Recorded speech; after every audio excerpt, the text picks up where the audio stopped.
Alright, this camera is low on memory, so which is kind of odd because it's actually lost memory. So I'm going to run this video about 10 minutes.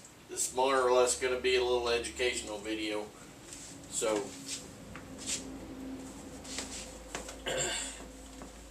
bushcrafted survival, military stuff,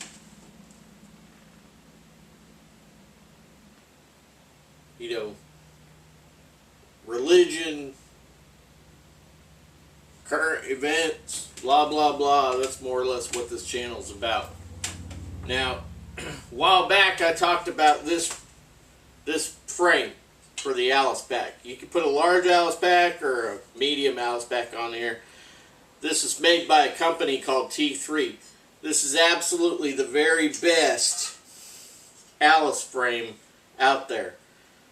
A former Spec War guy, who I believe is disabled, owns this company and puts out these products, T3. So anyway, this is your regular Alice shelf, just showing you here that this does fit on here. So you can put one of those on there. Now what I'm going to do is I'm actually going to drill holes in this Alice shelf so that I could zip tie it. There's a couple of slots here in this frame, so I'm going to zip tie it to the frame so it doesn't just slide off in an inopportune moment. You see, now there's a little left and right there, but I guarantee you if you go ahead and strap it down tight with a few zip ties, you should be able to get it to secure in place. Now, another thing, I put this on here recently just to give you a heads up on how to do this. Okay, so everybody wants a way to carry their pack, right? Everybody wants a way to carry their pack, their rucksack, and because this is the best way to do it, is to secure your handle directly to the frame and not the pack. Okay, I know Tactical Tailor puts a pack carrier on their main pack bag, but it's really, no. My opinion is no, it needs to go directly on the frame. Now, I'm going to go ahead and take this off, okay, and I'm going to show you how this is constructed so that you know and you can make one yourself. Now, I'm going to do a video. It's probably going to be in the next couple of months, but I will do a video before summer is out, alright? And it's going to be on making one of these handles. I mean, you could struggle through it on your own. It's not hard. I'm just gonna talk you through. Now, this is just an overhand knot. I'm undoing the overhand knot. It's at the end. Okay. After I put it through the top part of the frame. Now, this is just girth hitched on here now. All right. So this is just girth hitched on here. You see that? So that's all it is right there. That's all it is. There's a loop, pretty good sized loop. That's probably 2.5 inches, I would imagine. Then there's an overhand. Okay, so that secures that part, right? This whole length of cordage is maybe about 3.5, 4 feet long. Okay, so you get yourself set paracord about 3.5, 4 feet long, something like that, and then you're going to go ahead and you're gonna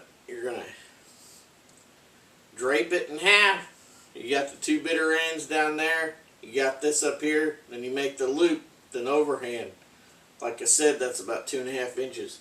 And then you're going to go ahead and you are going to girth hitch this around a tube. Alright, I'm just going to do it from this side because I can see it. Alright, at this point, that none of this cordage is braided. Alright, when you start, you just got the loop. You make sure that the loop could go over your overhand knot. So it kind of acts as a little keeper. You see what I'm saying?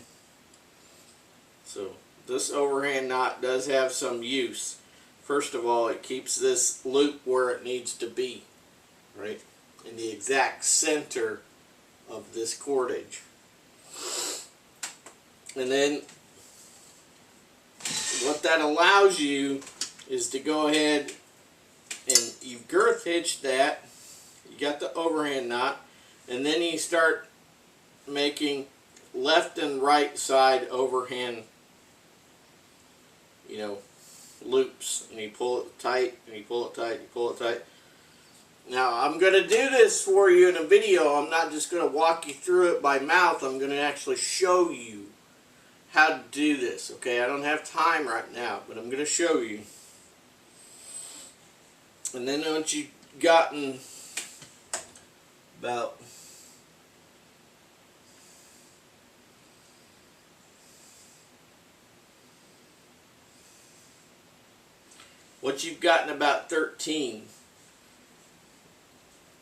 about 13 overhand, you know, knots in there, then you're going to have these two bitter ends left. This is about 4 inches. Each one of these ends is about 4 inches. Okay, and then you're just going to go ahead and let that fall over there. Put one end through your slot, and then you're going to have the two bitter ends over here. All right, you're going to have two bitter ends over here. And then you're just going to do an overhand. You pinch that right there, and then you're just going to do an overhand. Just go ahead and bring those two ends, push it through the hole,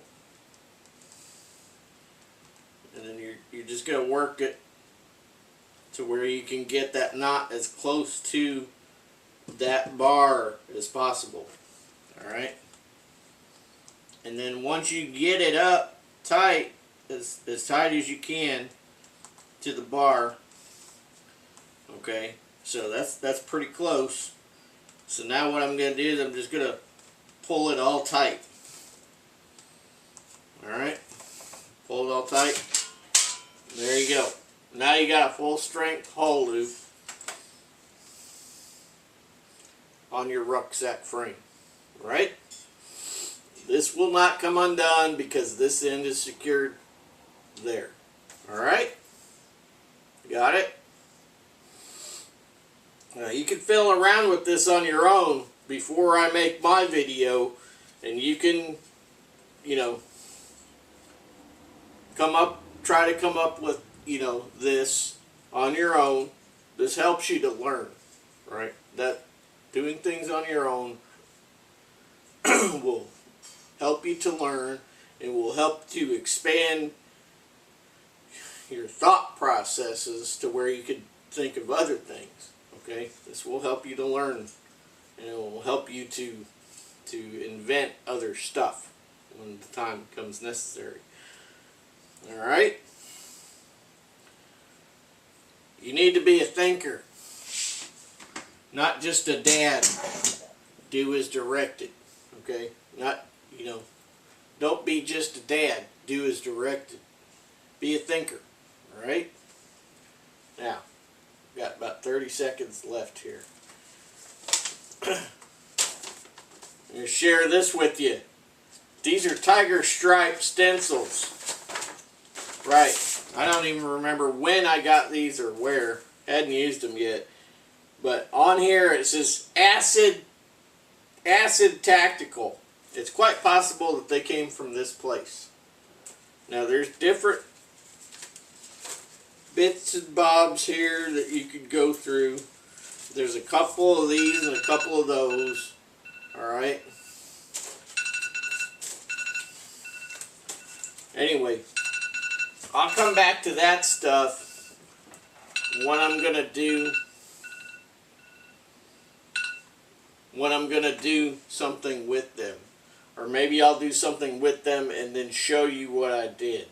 And I'm gonna use those. I might use those on this frame. I haven't decided exactly what I'm gonna do yet.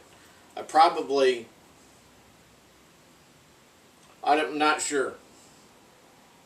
In order to use those on this frame, I'll probably have to paint this frame olive green. And then use black with those stencils. We'll see. Those were made for tiger striping weapons and uniforms and things like that. You know, customizing and stuff. Anyway,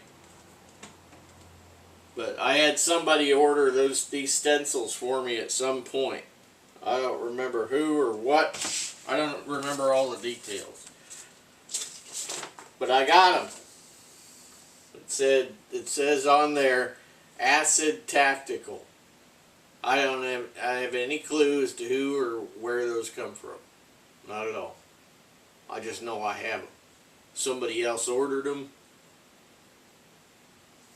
for me. Cash. It's another thing. Cash, silver, gold. That's where it's at. Alright? Gotta watch out. They're trying to get rid of the money so that they can track your every move. See you later.